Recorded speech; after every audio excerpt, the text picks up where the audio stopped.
everyone. Bill Martin from United FC Furman. Just wanted to introduce our Safe and Sound video for this week. I had a great opportunity to interview Ben Hinker. He's the store manager at Motion Makers up in Asheville, North Carolina. His shop is just outside of Bent Creek Recreation Area, huge network of mountain bike trails up there, and his store and the cycling business, running businesses in North Carolina have been deemed essential services in North Carolina and in South Carolina. Had a great chance to talk to him about staying sound, staying fit, and using cycling, and in particular mountain biking as a way to be able to do that. Really good interview, and the guy's got a lot of good information for us, so hope you guys enjoy it. Listen, I appreciate you calling me back this morning, let alone being willing to help me with this. I really do. So, like I mentioned on the phone, a couple things. First one is I'm a huge mountain biker. I love to ride, and I'm a Specialized guy. And whenever I come up to Asheville, I ride Bent Creek when I'm up there more than anywhere else. And I always stop at Motion Makers. So my wife will tell you, you guys are on my debit card every time I go to Asheville. In some form or fashion. So, tell me a little bit about you, Ben, and Motion Makers, and what you guys are doing up there, and then we can kind of talk about what we're trying to bring to our members, and get some feedback from you if you've got a few minutes to do that for us.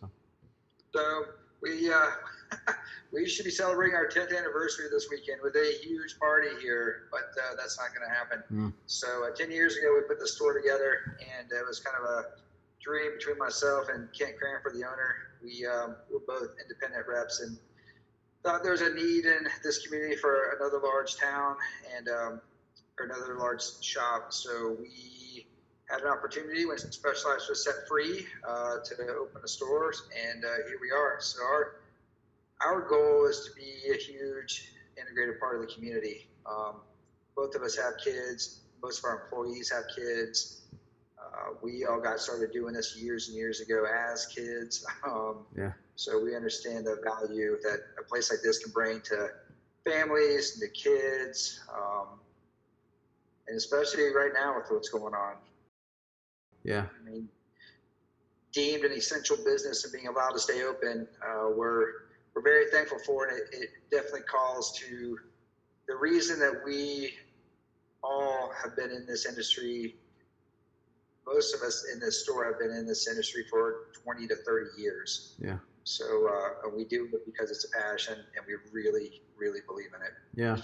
So let me use that as a transition point. You know, one of the things that we're doing as a club, right now we can't play soccer, but we want our kids to be safe and sound. And safe being, you know, social distancing and quarantining when appropriately, but sound being, we want to be sound as soccer players. We've been sending out sessions for our kids to do on the ball, but we want to be sound from a health standpoint. And I will tell you personally, the first place that I went to was to my bike, you know, and I ride quite a bit anyway. And I've started doing a little more running and a little more biking. And I have felt like, hey, I think I can be safe and sound if I go do that. It's good to hear that. Now you guys are in North Carolina, but it's good to hear that you've been deemed as essential businesses. I think that's a really good sign. Were you surprised to be named as part of the essential business? Because North Carolina has been pretty brutal, you know? Yes and no. We saw it first happen in Philadelphia. They were deemed essential there. New York City, California, and we're talking hot spots. You know, Washington State and bicycle shops are allowed to stay open. We're definitely conducting business in a completely different manner. But overwhelmingly, they keep telling the public to go outside and exercise, and they specifically name cycling as one of those activities. And Cherokee on the reservation, we initially were not deemed essential, and we petitioned, and they came. Actually, Richie Sneed, the tribal chief, came to the store and said, "No, you guys, I want you guys open. I want my community to get out here and exercise and be healthy and get away from this whenever they can." Yeah. Which is awesome, and we're seeing that, and people recognize that. And Asheville, here's what we weren't surprised because it's such a cycling-centric community. Yeah. What we were worried about was how many people have been coming here from out of state and out of the area and hitting our places to the point where Bent Creek, where you like to ride, actually was on USA Today's website last week about how crowded it was, and we were a little concerned about that aspect of it, that maybe they might think we were adding to the problem, but they evidently feel otherwise. And we have a really great community here. We have Asheville on Bikes, Mike Sewell, a great advocate for cycling in our area. Yeah. And we have a great dealers association, some strong shops here that we're all bond together. And yes, we're competitors, but we also know that we're all in this to do one thing, and that's just get cycling in front of more and more people. Yeah, yeah, good.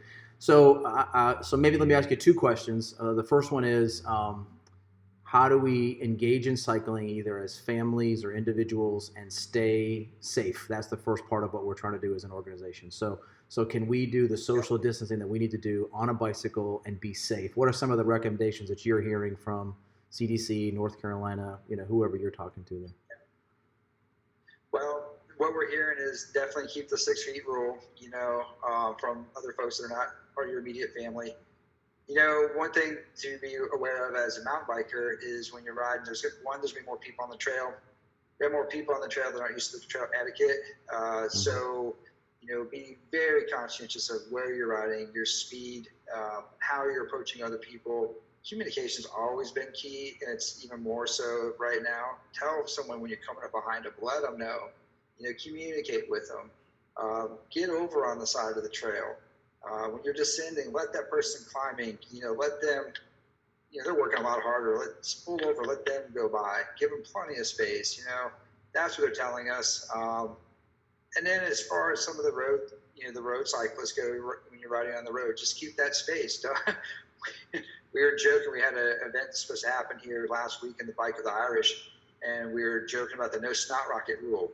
Don't be blowing, be spitting, don't be blowing snot rocket out with people behind you. Be conscientious. I think that's the biggest thing people can do. Just be aware of their surroundings. That's probably the most important. Yeah. Okay. Good. And then let me ask you about distances for kids. How far do you recommend kids at certain ages go? Kids in our club range from the youngest at the age of 3 to the oldest at the age of about 19. Maybe 8, 10-year-olds. How far do you recommend that they ride on a bike? How much time should they put in and kind of be age appropriate? What do you think about that younger age group, 8 to 10? So my youngest, he just turned 12, and when he was 10, we were going out, and our rides at that point were probably 6 to 8 miles in distance, and they were not. There was certainly not a hammer fest. We went at his pace. We chilled out. We drove my oldest nuts because he's 16 now. So, but I think that's a good. And it depends on where you're riding. Neighborhood riding, things like that. And 6 miles or so. Keep it fun. That's the most important thing you can do. Yeah. We would go to the solid trail system, and we just do an out and back. 3 miles out, we turn around and ride 3 miles back. It's flat for the most part. Be encouraging. If they're going to have to walk. Younger kids, when we started off, my boys both started riding when they were 3. And when we started trail riding, probably about 5, and we would just do maybe a couple miles at the most, and that was Bent Creek. We would just do Explorer Loop, middle and lower Explorer, and we call that a lap, and that's maybe a couple miles, Yeah. And now I've got the 16-year-old. I can take him out and flog him all over Pisgah National Forest at this point. Right. Yeah. So you would say under 8, a couple of miles when it comes to like trail riding. 8 to 10, maybe. What did you say about 6 miles of trail riding? 6 or so. Okay. Yeah. 12. Yeah. And that depends on the trail. So. Right. But. Yeah. At the age of 12, what would you say? So what distances are your son putting in? He's obviously spent a lot of time in the saddle, but at the age of 12, what are you thinking at that age? So now that he's 12, I can take him down, and we'll do, say, left loop at Solly, which is 11 miles. Yeah. But that's also, keep in mind, that's a mostly flat trail. It does have its bit of climbing, but that's about where I'll take him. Now, if that was going to be, I'd say probably most anything in Bent Creek would be appropriate for him if your readers, your viewers are familiar with it. I haven't ridden in South Carolina in quite a while, but you know, if it were something down in Pisgah, more technical, steeper, then we would definitely cut that back. Yeah, you know, it's just going to depend. And then would you say the age of 14 to 15 and above, it really just has to do with your fitness and ability, just kind of the sky's the limit at that age?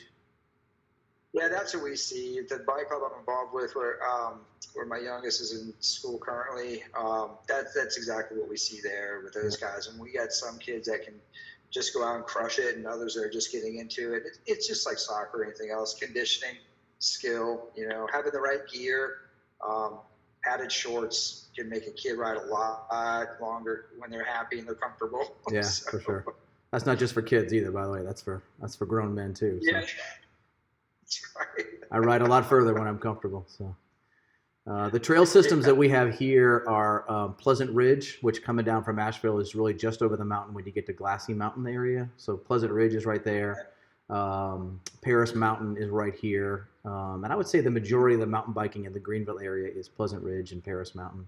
And then we can click toward Georgia and get into Paynes Creek, and some of those flat, flowy, you know, kind of level trails are there too. So, but that's great. Gotcha. So.